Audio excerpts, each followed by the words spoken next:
بسم اللہ الرحمن الرحیم۔ اعوذ باللہ من الشیطان الرجیم، بسم اللہ الرحمن الرحیم۔ السلام علیکم۔ آج آپ کا میزبان ڈاکٹر کاشف بشیر تفہیم القرآن سیریز کی قسط نمبر 101 کے ساتھ آپ کے سامنے حاضر خدمت ہے، جس میں ہم انشاءاللہ العزیز سورہ المائدہ کی آیت نمبر 94 سے آغاز کر رہے ہیں، اس شکر کے ساتھ کہ اللہ تعالیٰ نے بنی نوع انسان کے لیے جتنی بھی نعمتیں ازل سے لے کر ابد تک پیدا فرمائی ہیں، ان کا لاکھ لاکھ شکر ہے۔ اس کے پیدا کیے ہوئے رزق کا لاکھ لاکھ شکر ہے، ایک ایک پور، ایک ایک پانی کے قطرے کا، ہر چیز کا لاکھ لاکھ شکر ادا کرتے ہیں اور اس سے توفیق مانگتے ہیں کہ یا اللہ ہمیں اپنا نیک بندہ بنا لے۔ بسم اللہ الرحمن الرحیم۔ یا ایہا الذین آمنوا لیبلونکم اللہ بشیء من الصید تنالہ ایدیکم ورماحکم لیعلم اللہ من یخافہ بالغیب فمن اعتدی بعد ذلک فلہ عذاب علیم۔ ترجمہ: اے لوگو جو ایمان لائے ہو، اللہ تمہیں اس شکار کے ذریعے سے سخت آزمائش میں ڈالے گا جو بالکل تمہارے ہاتھوں اور نیزوں کی زد میں ہوگا، یہ دیکھنے کے لیے کہ تم میں سے کون اس سے غائبانہ ڈرتا ہے۔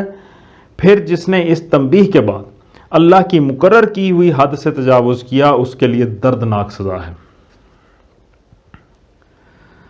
یا ایھا الذین آمنوا لا تقتلوا الصید وانتم حرم ومن قتلہ منکم متعمدا فجزاء مثل ما قتل من النعام یحکم بہ ذوی عدل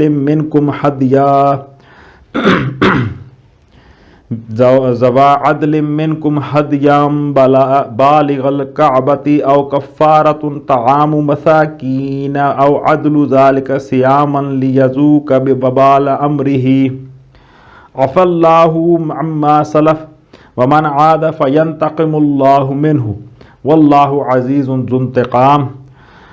ترجمہ: اے لوگو جو ایمان لائے ہو، احرام کی حالت میں شکار نہ مارو، اور اگر تم میں سے کوئی جان بوجھ کر ایسا کر گزرے تو جو جانور اس نے مارا ہو اسی کے ہم پلہ ایک جانور اسے مویشیوں میں سے نظر دینا ہوگا، جس کا فیصلہ تم میں سے 2 عادل آدمی کریں گے، اور یہ نذرانہ کعبہ پہنچایا جائے گا یا نہیں تو اس گناہ کے کفارے میں چند مسکینوں کو کھانا کھلانا ہوگا یا اس کے بقدر روزے رکھنے ہوں گے تاکہ وہ اپنے کیے کا مزہ چکھے۔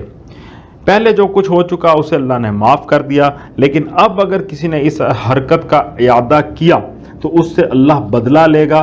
اللہ سب پر غالب ہے اور بدلہ لینے کی طاقت رکھتا ہے۔ آیت کے آغاز میں یہ آیا کہ احرام کی حالت میں شکار نہ مارو۔ اس کی تفسیر میں آیا کہ شکار خواہ آدمی خود کرے یا کسی دوسرے کو شکار میں کسی طور پر مدد دے، دونوں باتیں حالت احرام میں منع ہیں۔ نیز اگر محرم کی خاطر شکار مارا گیا ہو تب بھی اس کا کھانا محرم کے لیے جائز نہیں ہے۔ البتہ اگر کسی شخص نے اپنے لیے خود شکار کیا ہو اور پھر وہ اس میں سے محرم کو بھی تحفتاً کچھ دے دے تو اس کے کھانے میں کچھ مذائقہ نہیں۔ اس حکم عام سے موذی جانور مستثنی ہیں۔ سانپ، بچھو، باولا کتا اور ایسے دوسرے جانور جو انسان کو نقصان پہنچانے والے ہیں حالت احرام میں مارے جا سکتے ہیں، یعنی اپنی جان بچانے کے غرض سے آپ مار سکتے ہیں۔ اس کے بعد آیت کے بیچ میں آیا کہ کفارے کے حوالے سے جب آ رہا ہے کہ چند مسکینوں کو کھانا کھلائے یا اس کے بقدر روزے رکھنے ہوں گے، اس کے بارے میں کہ ان امور کا فیصلہ بھی 2 عادل آدمی ہی کریں گے کہ کس جانور کے مارنے پر آدمی کتنے مسکینوں کو کھانا کھلائے یا کتنے روزے رکھے۔ احل لکم صید البحر وطعامہ متاعا لکم وللسیارہ وحرم علیکم صید البر ما دمتم حرما واتقوا اللہ الذی الیہ تحشرون۔ ترجمہ: تمہارے لیے سمندر کا شکار اور اس کا کھانا حلال کر دیا گیا، جہاں تم ٹھہرو وہاں بھی اسے کھا سکتے ہو اور قافلے کے لیے زاد راہ بھی بنا سکتے ہو۔ البتہ خشکی کا شکار جب تک تم احرام کی حالت میں ہو تم پر حرام کیا گیا ہے، پس بچو اس خدا کی نافرمانی سے جس کی پیشی میں تم سب کو گھیر کر حاضر کیا جائے گا۔ اس کی تفسیر میں آیا کہ چونکہ سمندر کے سفر میں بسا اوقات زاد راہ ختم ہو جاتا ہے اور غذا کی فراہمی کے لیے بجز اس کے کہ آبی جانوروں کا شکار کیا جائے اور کوئی تدبیر ممکن نہیں رہتی، اس لیے بحری شکار کو حلال کر دیا گیا۔ جعل اللہ الکعبۃ البیت الحرام حرام قیاما للناس والشہر الحرام والہدی والقلائد ذالک لتعلموا ان اللہ یعلم ما فی السماوات وما فی الارض وان اللہ بکل شیء علیم۔ ترجمہ، اللہ نے مکان محترم کعبہ کو لوگوں کے لیے قیام کا ذریعہ بنایا اور ماہ حرام اور قربانی کے جانوروں اور کلادوں کو اس کام میں معاون بنا دیا تاکہ تمہیں معلوم ہو جائے کہ اللہ آسمانوں اور زمین کے سب حالات سے باخبر ہے اور اسے ہر چیز کا علم ہے۔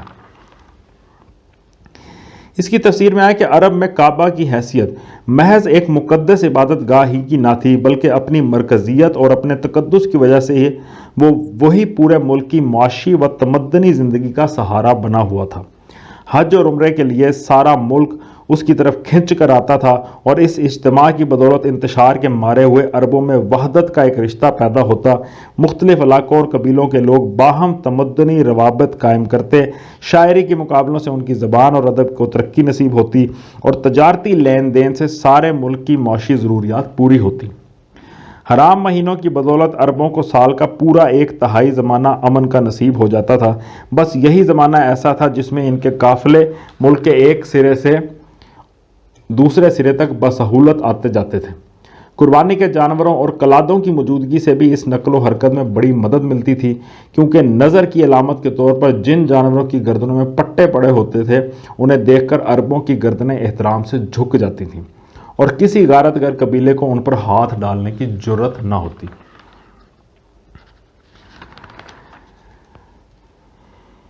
مزید اس آیت کی تفسیر میں آیا کہ اگر تم اس انتظام پر غور کرو تو تمہیں خود اپنے ملک کی تمدنی و معاشی زندگی ہی میں اس امر کی ایک بیان شہادت مل جائے کہ اللہ تعالیٰ اپنی مخلوق کے مصالح اور ان کی ضروریات کا کیسا مکمل اور گہرا علم رکھتا ہے اور اپنے ایک ایک حکم کے ذریعے سے انسانی زندگی کے کتنے کتنے شعبوں کو فائدہ پہنچا دیتا ہے۔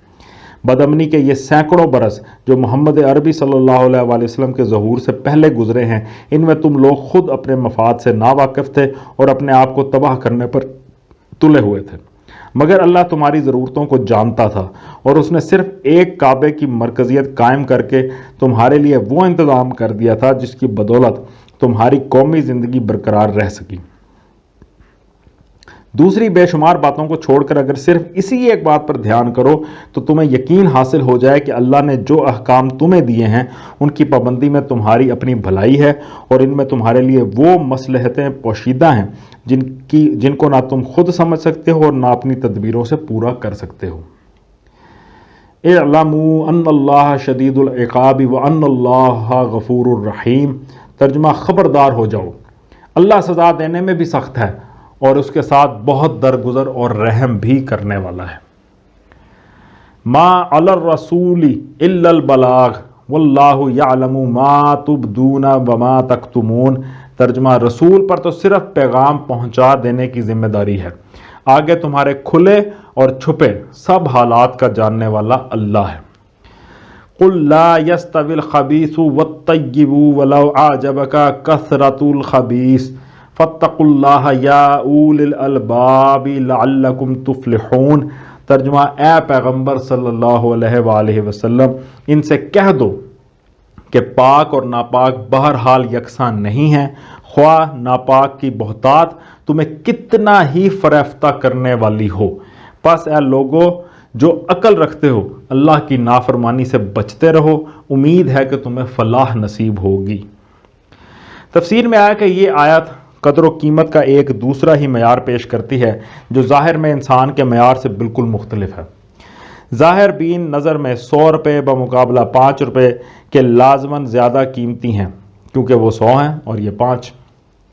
لیکن یہ آیت کہتی ہے کہ 100 روپے اگر خدا کی نافرمانی کر کے حاصل کیے گئے ہیں تو وہ ناپاک ہے، اور 5 روپے اگر خدا کی فرما برداری کرتے ہوئے کمائے گئے ہوں تو وہ پاک ہیں، اور ناپاک ہوا مقدار میں کتنا ہی زیادہ ہو، بہرحال وہ پاک کے برابر کسی طرح نہیں ہو سکتا۔ غلاظت کے ایک ڈھیر سے عطر کا ایک قطرہ زیادہ قدر رکھتا ہے، اور پیشاب کی ایک لبریز نہ بوند کے مقابلے میں پاک پانی کا ایک چلو زیادہ وزنی ہے۔